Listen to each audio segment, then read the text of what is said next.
कहते हैं मुर्दे कभी बोलते नहीं, लेकिन कभी कभी इतिहास की कब्र से कुछ ऐसी चीखें बाहर आती हैं जो जिंदा लोगों की नींद हराम कर देती है। 18 सितंबर 2022 उत्तराखंड की वो काली रात जब एक 19 साल की बहन अंकिता भंडारी ऋषिकेश की एक ठंडी नहर में हमेशा के लिए खामोश कर दी गई थी, जिसकी हत्या के आरोप में कोर्ट ने पुलकित आर्य और उसके साथियों को उम्र कैद की सजा तो सुना दी, लेकिन एक ऐसा सवाल जो उस दिन भी चीख रहा था और आज भी गूंज रहा है, कौन था वो वीआईपी जिसके लिए अंकिता पर दबाव बनाया गया, वो वीआईपी जिसे एक्स्ट्रा सर्विस देने के लिए पुलकित आर्य ने एक बेटी की बलि चढ़ा दी। 3 साल तक सिस्टम ने, सरकार ने और पुलिस ने इस नाम को ऐसे छिपाया जैसे कोई नेशनल इशू हो। प्यारे साथियों, नमस्कार। सच कहते हैं पाप का घड़ा एक दिन जरूर भरता है। आज सोशल मीडिया पर एक ऑडियो क्लिप वायरल हो रहा है जिसे उत्तराखंड से लेकर दिल्ली तक की सत्ता को हिलाकर रख दिया है। एक महिला जिसका नाम उर्मिला सनावर है, जो खुद को भाजपा के एक पूर्व विधायक की पत्नी बताती है। उन्होंने इस केस से जुड़े एक ऐसे नाम को उजागर किया जिसे सुनकर आपके पैरों तले जमीन खिसक जाएगी। हम एक रिकॉर्डिंग सुनाते हैं, ये सुनिए। विनोद आर्या, उस अंकिता भंडारी का जो लड़का बंदा है, वो विनोद आर्या का, वो अंकिता भंडारी के मर्डर में बंदा है। अंकिता भंडारी को उसे प्रेशर किया कि तू दुष्यंत को देगी, रात को इसके साथ सोगी। उसने मना कर दिया। उसने जाने की उसने सुसाइड कर दी। अंकिता बोले मैं ये काम नहीं करूँ। वो होटल में बता रहे थे ना आप, जहाँ गए थे घूमने? हाँ, वही था जहाँ वो टाइगर बाइगर में मैंने दिखाया था, जहाँ रिजॉर्ट है। तो अंकिता भंडारी थी उसमें, और वो पार्टी छोड़ेंगे नहीं किसी भी कीमत पर दुष्यंत गौतम को। अगर हम दुष्यंत गौतम को अभी पार्टी ये कह देती कि पल्ला झाड़ देती तो पार्टी गिर जाती, भारतीय जनता पार्टी गिर जाती। 2 लोगों के नाम है इसमें, मैं फिर बता रहा हूँ, एक दुष्यंत गौतम और एक अजय कुमार। आज के इस वीडियो में हम उस वायरल ऑडियो क्लिप और वीडियो का पूरा विश्लेषण करेंगे। हम उस नाम के बारे में भी जानेंगे जिसे गट्टू कहा जा रहा है, और हम वापस चलेंगे उस वंतरा रिसोर्ट में और समझेंगे कि क्यों उस रिसोर्ट पर रातों रात बुलडोजर चलाया गया था। क्या वो बुलडोजर न्याय के लिए था या उस वीआईपी के सबूत मिटाने के लिए? साथियों, सबसे पहले बात करते हैं उस वायरल ऑडियो क्लिप और वीडियो की जिसने इस ठंडे पड़ चुके केस में आग लगा दी है। 22 दिसंबर को अचानक एक महिला का वीडियो सोशल मीडिया के माध्यम से वायरल होने लगता है जिसका नाम उर्मिला सनावर है। यह कोई आम महिला नहीं है, यह टीवी एक्ट्रेस होने के साथ साथ हरिद्वार की ज्वालापुर सीट से भाजपा के पूर्व विधायक सुरेश राठौड़ की कथित पत्नी होने का दावा करती है। जून 2025 में भाजपा ने सुरेश राठौड़ को 6 साल के लिए पार्टी से निष्कासित कर दिया था। वजह थी उनका उर्मिला सनावर, जो अब वायरल वीडियो में आरोप लगा रही है, के साथ कथित दूसरी शादी का विवाद। हालांकि सुरेश राठौड़ इसे ब्लैकमेलिंग कहते हैं, लेकिन जो ऑडियो और वीडियो सामने आए हैं उसमें जो बातें हो रही हैं वो ब्लैकमेलिंग नहीं बल्कि एक कबूलनामा, कन्फेशन लगती है। सुरेश राठौड़ कहते हैं वो विनोद आर्य का बेटा है, यानी पुलकित आर्य। अंकिता को उसने प्रेशर किया कि तू दुष्यंत को सर्विस देगी, रात को उसके साथ सोगी। जी हाँ, आपने सही सुना, दुष्यंत। और आगे वो कहते हैं अगर पार्टी पल्ला झाड़ लेती है तो पार्टी गिर जाती। यहाँ किस पार्टी की बात हो रही है आप समझ सकते हो। साथियों, सोचिए यह कितनी बड़ी बात है। एक पूर्व विधायक जो सिस्टम का हिस्सा रहा है, वो प्राइवेट बातचीत में कह रहा है कि अगर उस वीआईपी का नाम बाहर आ जाता तो पूरी सरकार गिर जाती। उस ऑडियो में 2 नाम बहुत साफ तौर पर लिए गए हैं, दुष्यंत गौतम और अजय कुमार। दुष्यंत गौतम जो भाजपा के वर्तमान में राष्ट्रीय महामंत्री और उत्तराखंड के प्रदेश प्रभारी हैं।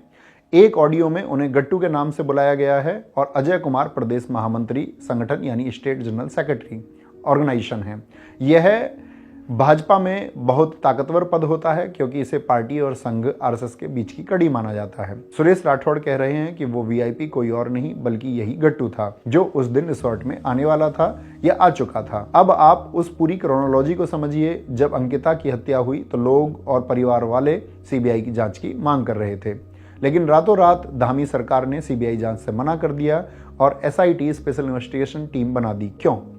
इस वायरल ऑडियो में इसका भी जवाब है। राठौड़ कह रहे हैं अरे भैया, सीबीआई है, पार्टी बचा लेती है, सीबीआई क्या करेगी, महामंत्री है वो। पार्टी बचा लेती है, सीबीआई क्या करेगी, महामंत्री है वो। मुख्यमंत्री ने बचा रखा ना उसको। मुख्यमंत्री ने बचा रखा है उसको, यह लाइन मुख्यमंत्री ने बचा रखा है उसको, यह लाइन साबित करती है कि अंकिता भंडारी को न्याय न मिलना, पुलिस की ढिलाई और सबूतों का मिटना, यह सब कोई गलती नहीं थी, यह एक साजिश थी, एक बड़े नेता को बचाने की साजिश। उर्मिला सनावर ने तो यहां तक दावा किया है कि पुलिस अब उसे हंट कर रही है, उसे डरा रही है, क्योंकि उसने वो राज खोल दिया है जो 3 साल से दफन था।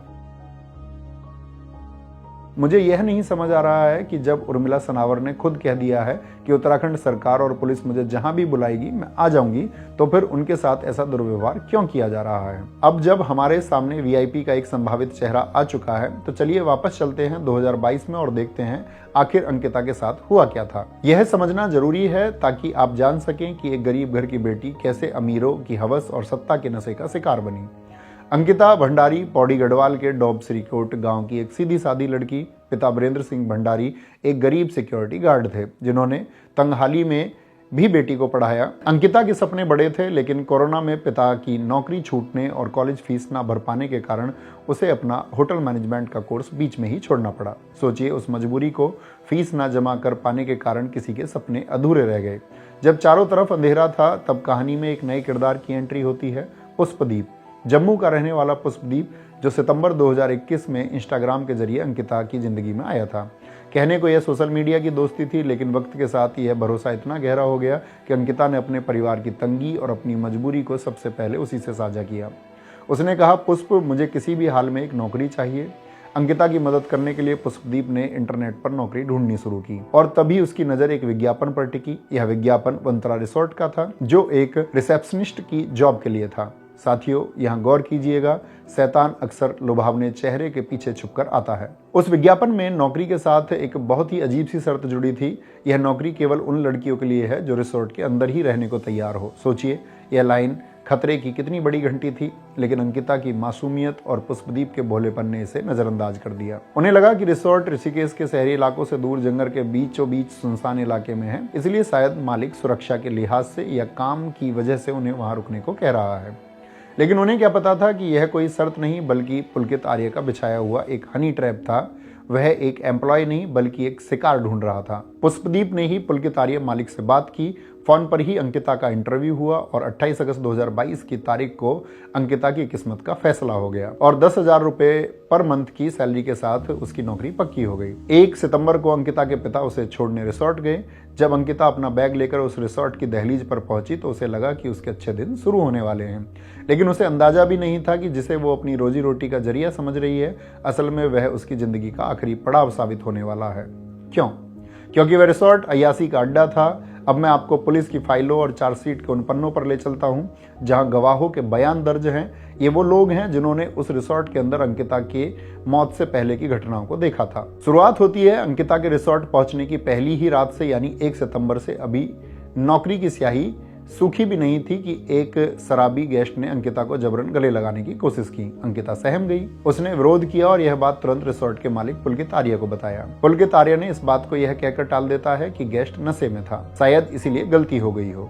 अंकिता ने यह बात फोन पर अपने दोस्त पुष्पदीप को भी बताई, लेकिन यह तो बस शुरुआत थी।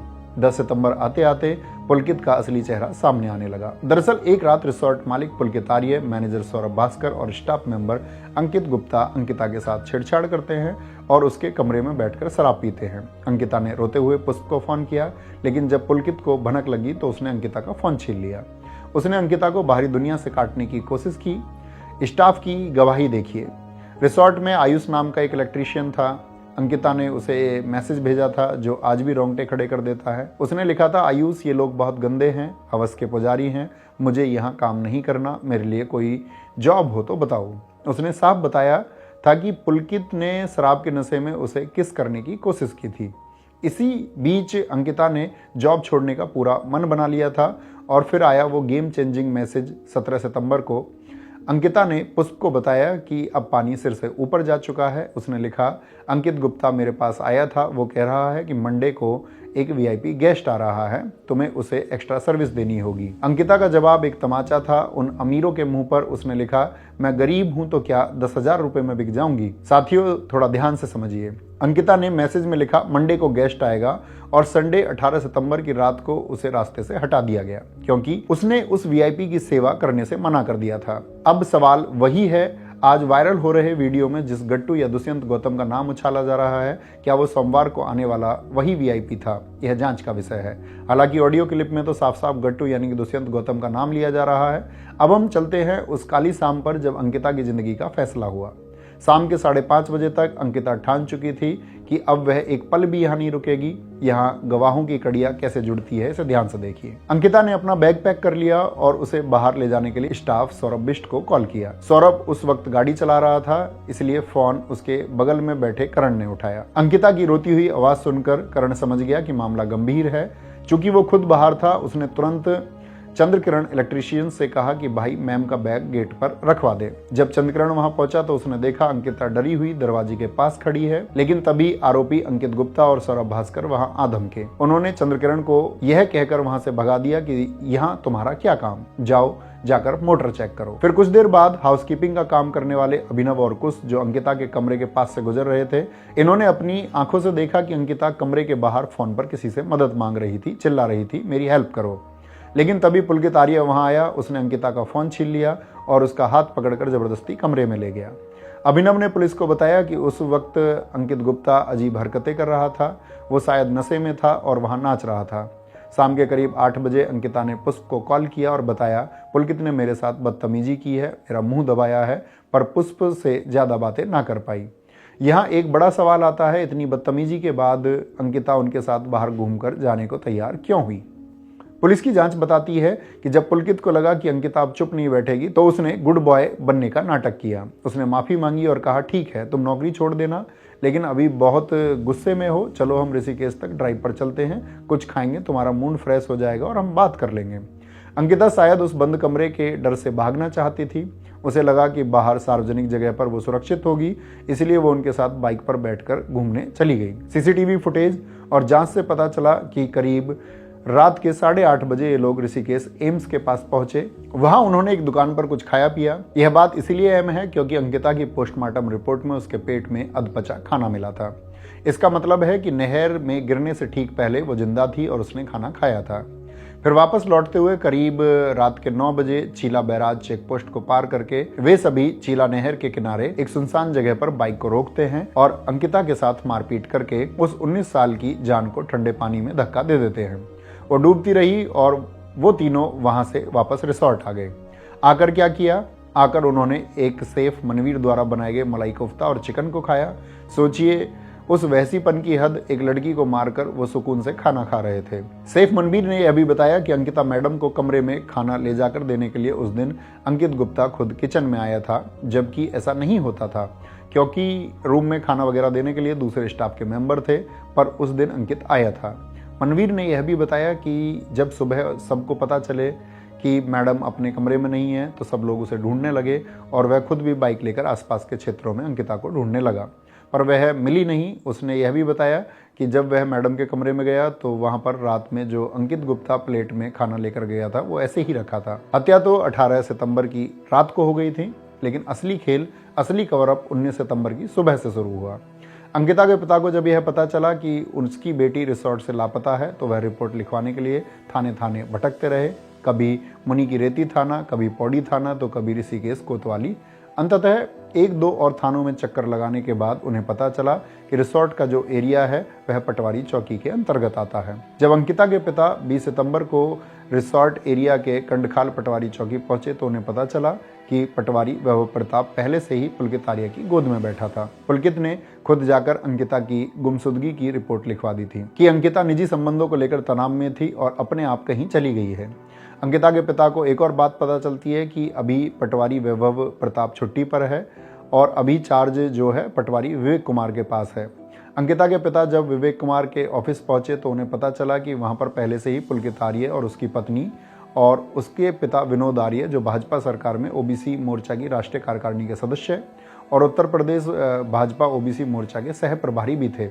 इसके अलावा अंकित गुप्ता और सौरभ भास्कर भी वहां पहले से मौजूद थे, जिन्होंने पटवारी के साथ मिलकर पहले से ही सेटिंग बना ली थी, क्योंकि जब अंकिता के पिता ने रिपोर्ट लिखने को कहा तो पटवारी ने मना कर दिया, जिसको लेकर वहां मौजूद पुलकित से भी अंकिता के पिता की झड़प हुई थी।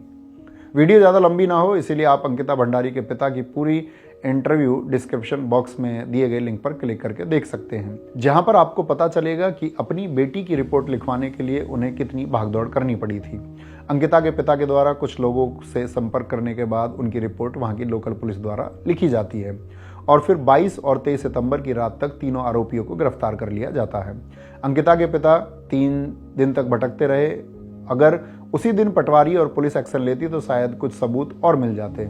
अब बात करते हैं इस केस के सबसे संदिग्ध हिस्से की। 24 सितंबर को अंकिता की बॉडी चीला नहर के बैराज में फंसी मिली थी, पर उससे एक दिन पहले ही यमकेश्वर की भाजपा विधायक रेणु बिष्ट और एसडीएम प्रमोद कुमार एक बुलडोजर लेकर रिसोर्ट पहुंच गए। कहा गया कि हम पाप की कमाई को मिट्टी में मिला देंगे। जनता ने तालियां बजाईं, लेकिन साथियों जरा दिमाग लगाइए, किसी भी मर्डर केस में क्राइम सीन सबसे मैन स्पॉट होता है सबूत जुटाने के लिए, लेकिन पुलिस ने इसे सील नहीं किया और ना ही रेणु बिष्ट को क्राइम सीन को नष्ट करने से रोका, बल्कि प्रशासन ने साथ मिलकर क्राइम सीन को नष्ट किया। यहाँ पर एक खेल और हुआ, बुलडोजर से रिसोर्ट का कौन सा हिस्सा तोड़ा गया? ज्यादातर अंकिता के कमरे के खिड़की दरवाजे के हिस्से को तोड़ा गया, जहां वो वीआईपी गेस्ट की लिस्ट हो सकती थी, जहां बहुत सारे सबूत मिल सकते थे। उस बुलडोजर ने न्याय नहीं किया, उसने उस वीआईपी को बचाया। अगर वो कमरा रहता तो फॉरेंसिक जांच में पता चलता कि वहां कौन कौन आया था या आने वाला था। बुलडोजर की प्रक्रिया खत्म होने के बाद उसी रात रिसोर्ट के पीछे वाली आयुर्वेदिक फैक्ट्री में रहस्यमय तरीके से आग लग गई। बचे खुचे सबूत भी राख हो गए। पुलिस ने अंकिता का अंतिम संस्कार बहुत जल्दी में कराया। पुलिस ने परिवार को बॉडी ठीक से नहीं दिखाई। अंकिता की मां ने कहा कि उन्हें मेरी बेटी का चेहरा भी मुझे नहीं दिखाया। एसडीएम और एसपी ने अंकिता के पिता वीरेंद्र सिंह पर दबाव बनाकर जल्दी से जल्दी डेड बॉडी का अंतिम संस्कार करवा दिया। यह हड़बड़ी क्यों थी? पुलिस और सिस्टम क्या छुपाना चाहते थे?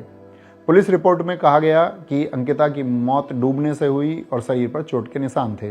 रेप की पुष्टि नहीं हुई, लेकिन डॉक्टर ने यह भी कहा रेप की संभावना से इनकार नहीं किया जा सकता। पानी में ज्यादा दिन तक बॉडी के रहने की वजह से सबूत मिट सकते हैं। अब वापस आते हैं आज के हालात पर। सुरेश राठौड़ के वायरल ऑडियो ने उस सवाल का जवाब दे दिया है जो बुलडोजर के मलबे में दब गया था। राठौड़ कह रहे हैं कि दुष्यंत गौतम वो वीआईपी था। हालांकि दुष्यंत गौतम ने इसे नकार दिया है और मानहानि का दावा करने की बात कही है। यह जांच का विषय है, लेकिन सवाल यह है कि जांच करेगा कौन? एसआईटी? जिस एसआईटी ने 3 साल तक वीआईपी का नाम नहीं खोजा, क्या वो अब सत्ताधारी पार्टी के राष्ट्रीय महामंत्री के खिलाफ जांच निष्पक्ष रूप से करेगी? धामी सरकार उस समय सीबीआई जांच से क्यों डरती रही? अगर राठौड़ का ऑडियो सच है तो डर लाजमी था, क्योंकि अगर सीबीआई आती तो तार देहरादून से जुड़ते हुए दिल्ली तक पहुंचते, पार्टी गिर जाती। यही तो कहा गया ऑडियो में। तो क्या अब सीबीआई जांच के लिए मौजूदा सरकार टीम गठित करेगी? देखिए, राजनीति अपनी जगह है, लेकिन एक समाज के तौर पर हम कहाँ जा रहे हैं? यह मामला सिर्फ एक पार्टी का नहीं है। यह मामला उस सामंती सोच का है जो यह समझती है कि गरीब की बेटी उपभोग की वस्तु है। अंकिता की गलती सिर्फ यह थी कि वो गरीब थी। अगर वो किसी बड़े अफसर या नेता की बेटी होती तो क्या पुलकित आर्य की हिम्मत होती उसे एक्स्ट्रा सर्विस के कहने के लिए? बेटी बचाओ बेटी पढ़ाओ का नारा देने वाली सरकार के राज में उनकी ही पार्टी के नेता का बेटा उनकी ही पार्टी के संगठन मंत्री के लिए एक बेटी का सौदा कर रहा था। यह कैसा विरोधाभास है? 30 मई 2025 को जज रीना नेगी ने पुलकित, सौरभ और अंकित को उम्र कैद दी, लेकिन परिवार फांसी मांग रहा था और वो आरोपी जो जेल जाते वक्त हंस रहे थे। वीडियो में देखिए सौरभ भास्कर कैसे मुस्कुरा रहा है और हाथ मिला रहा है जैसे कोई गुनाह नहीं किया है इसने। वो मुस्कुराहट बता रही है कि उन्हें भरोसा है सिस्टम हमारा है। आज हम जेल में हैं, कल पैरोल पर बाहर आ जाएंगे। अंकिता भंडारी आज हमारे बीच नहीं है। उसका शरीर जला दिया गया, उसके कमरे पर बुलडोजर चला दिया गया और उसकी फाइल बंद करने की कोशिश की गई, लेकिन सत्य परेशान हो सकता है, पराजित नहीं। उर्मिला सनावर के इस खुलासे ने हमें एक और मौका दिया है। यह मौका है फिर से सवाल पूछने का और अंकिता भंडारी को न्याय दिलाने का। सुप्रीम कोर्ट की निगरानी में इस वायरल ऑडियो की निष्पक्ष जांच हो। अगर सुरेश राठौड़ की बात सच है तो दुष्यंत गौतम और अजय कुमार जैसे नेताओं पर कार्रवाई होनी चाहिए। रेणु बिष्ट से भी सबूत मिटाने के लिए सवाल पूछा जाना चाहिए। अंकिता मेरी या आपकी बहन और बेटी हो सकती थी। अगर आज हम चुप रहे तो कल कोई और पुलकित आर्य किसी और अंकिता को वीआईपी को सेवा न देने पर नहर में धक्का दे देगा। उत्तराखंड देवभूमि है, इसे दानव भूमि मत बनने दीजिए। और यह भी याद रखिए, जो सरकारें बेटियों की लाशों पर राजनीति करें और अपराधियों को वीआईपी ट्रीटमेंट दें, उनको चुनने से पहले एक बार जरूर आपको विचार करना चाहिए। जय हिंद, जय भारत, जय मां सरस्वती।